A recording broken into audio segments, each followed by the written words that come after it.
Welcome to this second in the series of videos about natural presentation. My name is Peter Roper. I'm a speaker, an author, broadcaster, and known as the natural presenter. And the whole idea of this series is to give you some simple tried, tested and proven tips and techniques that are free on me based on my learning of experience of speaking in front of over 500,000 people in the last 17 years or so that I've been a professional speaker. Now I want to share with you the tips that I can about natural presentation into three key areas. We've already touched on one. Those three key areas are structure, which is what we talked about last time, operational mechanics and nerves. Now let's just go back a second, let's just refresh our memory on what we talked about in terms of structure. I shared one tip with you. It was huge as far as I'm concerned. It's part of a 5-step process and it's a small word, but it's a very important word, and that's called why. And you'll recall that what we did was talk about why are you speaking, and we spent that time thinking about why you are speaking in the first place and being clear in your own mind you're the right person to do it. Because if you're not clear in your own mind, if you don't feel comfortable, you're never going to be natural. You have no chance of being a natural presenter, which means you're going to join the 4 of the 5 people right now that are making presentations around the country and around the world that are failing. And they're failing because they're not being natural. They haven't asked that simple question of why. So structure is really, really important. And that little word is powerful. It's so powerful. But yeah, I want to talk to you about the second area, which is operational mechanics today. And operational mechanics, there is so much I can share with you here. And just to share one little tip will make a huge difference. For me, there are 4 sections in operational mechanics, and I'll probably give you at least 53 tips in this area. So I'm going to give you one area and one section and some tips based on it. But before I do, let me just kind of frame it for you, if you like. Let me share a story as ever with you. And I want to talk to you about a speech that I gave to Cranfield University some years ago in the UK, and it was a class of students that had gone through various business development programs, etc., for their business, and they were getting back on a regular basis, and they asked me to speak, and they asked me to talk about natural presentation. And I spent about an hour with them, something like that, giving them some tips and techniques. We had good fun, they were good people, and we enjoyed ourselves. And afterwards, one of the people who had organised it said, we've got something rather special. We've got somebody coming along that's one of the lecturers, and that's quite rare. We normally can't get them. They've got busy diaries or what have you.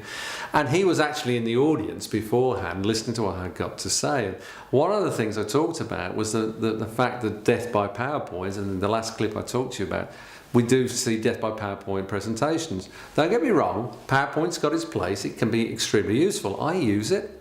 I've also abused it, unfortunately, but unfortunately I've learned the difference. Today we're not using it. We're using different techniques, and that's the point. Different places, different techniques. Now, he had got a PowerPoint presentation, and he misunderstood what I'd said during that session. And he came up, and in fact he got his PowerPoint presentation obviously on a CD that he was loading up onto the laptop that was provided by the people there on that day. And he came up with a CD and ceremonially threw it into the waste bin and said, well, I've listened to Peter, it's very clear to me to be a natural presenter, I should just speak about the subject that I know so well. Now I have to tell you, I was quietly sitting there thinking, I hope you know what you're doing. Unfortunately, he didn't. He suddenly struggled. He had a real major issue. You know, you have to understand, this is a professor. This is somebody who's given the same presentation probably 100 times. But all of a sudden, he hadn't got his notes. He hadn't got his notes at all. Because he hadn't got his notes and he used PowerPoint as his notes, he was in trouble. And he struggled with his presentation. It wasn't terrible, but it certainly wasn't to a standard that he really wanted. And afterwards I talked to him and I said, how do you feel? And he said, like, that was horrible. I felt like it was the worst presentation I'd ever given. Now I assured him it wasn't, but I also assured him that he needed to really think through the operational mechanics of what he was doing. And it's always very dangerous to change things on the hoof, which of course is exactly what he did in that situation. So I want to talk to you briefly about operational mechanics. There's 4 key areas, and I could talk to all of those areas for hours.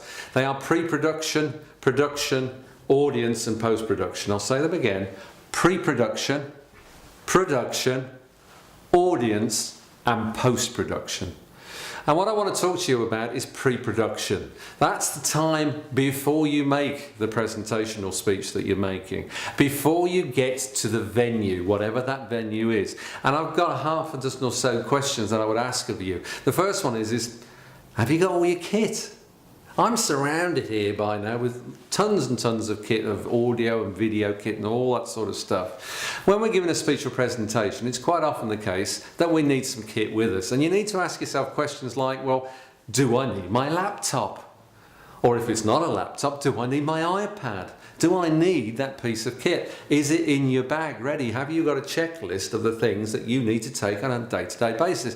Now this might seem really simple, but it's very, very practical. Make yourself a list of the things you need. It's not just your laptop or your iPad, it could be a projector. How often have you turned up into somewhere and gone to plug something in and, oh, I haven't got a projector, or sorry, we haven't got the right leads, or sorry, the projector's broke. You're the one responsible for giving a presentation or speech. You're the one that's got to come out smelling of roses. So you need the extra kit. In other words, by thinking ahead. If you are locking into a machine, do you know it's compatible? Have you tested it beforehand? Have you checked it out? Do you know it's the right sort of kit? That's why so many speakers travel with a bag full of kit with loads of leads and adapters, and video guys like Tom here recording me right now has got a bag full of leads over there like you wouldn't believe, because different bits of kit just doesn't talk to each other in the way that it should. So memory stick. Have you got a memory stick of your presentation with you so you can look professional when somebody puts the PowerPoint on for you that you thought would be fine, they put it on and it corrupts. And they say, I'm sorry, I haven't got it. Well, what do? You just give them a stick and say, here you go. So there's lots of different ways. And one thing I would always say that there must always be in this kit, this bag of tricks, these leads, these extra bits of stuff that you need, is a pocket or even a pack of vocal zones. Now I hope I'm not advertising, but there you go, I can. Vocal zones. Go to any chemist and ask for vocal zones. I learned about vocal zones from people on stage. They're very good. They're herbal, they'll clear your throat, because quite often your voice will tire. My voice will tire doing these videos late at night. I know sooner or later I might struggle. Vocal zones, you pop one of those, they're perfectly healthy. They're very much Marmite, you either like them or not. Actually, I don't really care, so long as they work. That's the thing that you need most of all. Frankly, I'm alright with them, I quite like them, but whatever you do, don't pop them like sweets, because they can have a disastrous effect. And then right in the middle of when you're speaking, you will have to leave, so be very, very careful. One will do it, pop it beforehand, it will clear your throat and your nasal tubes, you'll be able to speak fine. And if you, particularly if you've nearly lost your voice, they're ever so good. So, here's my question. Have you got all your kit? Check it out. Pre-production, number one. Number two is, well, do you know where you're going? I don't know about you, but so many times I've gone to a presentation that somebody's going to be giving, an internal presentation in an office. You sit down and you're waiting. The meeting's at 10 o'clock. Sure enough, the person, is not around. Turns up at 10 past 10, or the mobile rings. Sorry, I can't find where you are. Ever had that? Have you ever done that? So I know it sounds daft, but have you checked out the maps? Have you got on Google Maps? You haven't just relied on your sat-nav, have you? Because sat-navs have a habit of letting you down when you need it most. Have you got a copy of a map somewhere?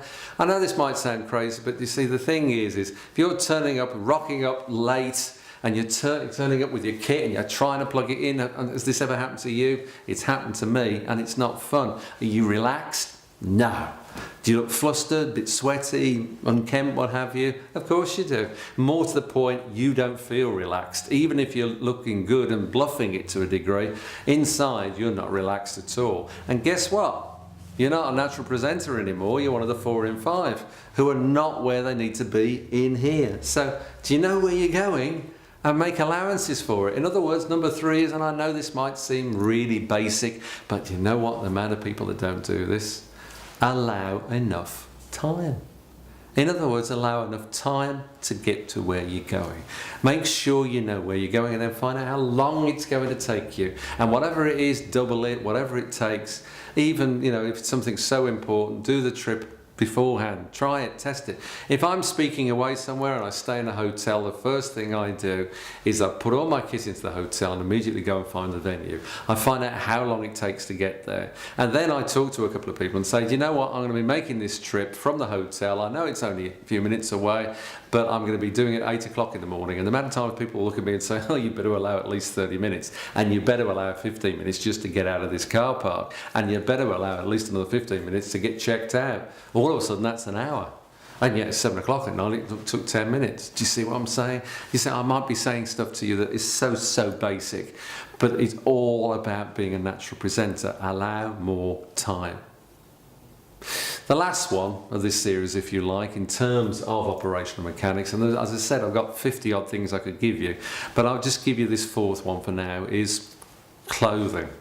I'm dressed naturally. I'm dressed the way that I like to be. This is the way my personal branding is now, and I'm very comfortable with it. But I recognise the fact that clothing is appropriate, and I would suggest that if you get the chance to visit or spend time with a personal branding expert, it make an awful lot of difference to you. If you look at some of the early shots of me, yes, I look younger. Undoubtedly, I had more hair. But fundamentally, I wasn't dressed very well, or I wasn't dressed in the way that I was naturally comfortable. And I think that's the thing that's most important, to be naturally comfortable. Someone said to me once, a very well-known speaker, a good friend of mine through the Professional Speaking Association, always turns up, dressed up, because his belief is you can always dress down, but what you can't do is dress up. So if you turn up in baggy jeans with holes in and in trainers, and all of a sudden you find out everybody else is in a three-piece suit or penguin suit or what have you, it's very hard to dress up. But you know what? If you turn up in a suit and you're tied and shirted and you find out it's more relaxed, you can take your jacket off, you can take your tie off. And that's obviously for men. And obviously for women, this goes to a whole new level. My experience is men are far worse at sussing this out than women. Women generally, and I don't want to be sexist here, but I believe women are far better at this than men generally. Women will find out exactly what they should be wearing at any function and work out things accordingly. Men, you need to step up a couple of gears generally. So find out what it is, dress appropriately, but more importantly to me is that you dress naturally. So you are what you are, but in relation to things the way that you should be. So to me, that's 4 key areas of pre-production, and pre-production is just one of 4 areas in operational mechanics. Suss out before you get there. Have you got all the kit that you need? Do you know where you're going? Are you allowing the time that you should be? And are you dressed appropriately and comfortably? Oh, by the way, don't forget when you dress appropriately, always take something that's spare. I can vividly remember a really important presentation I had that was in the north of England, and I left at 5 o'clock in the morning. I scooped all my clothes up. It was still dark because it was in the winter, and I got changed at the service station just up the road from this presentation. I looked to see that I got 2 pairs of shoes, but they were odd. What did I do? Well, I have to tell you that actually I wore odd shoes. And I had a colleague with me, and I was in the lift and I said, have you noticed anything strange? And he said, no. And I said, take a look at my feet. And of course he fell about laughing. He said, what are you going to do? And I said, there's nothing I can do. It's 8:30 in the morning, I can't get any shoes now, we haven't got time, I'm going to wing it. And I got to tell you, I winged it, it was very successful, and nobody noticed those shoes because they were so busy in the thing that we were talking about.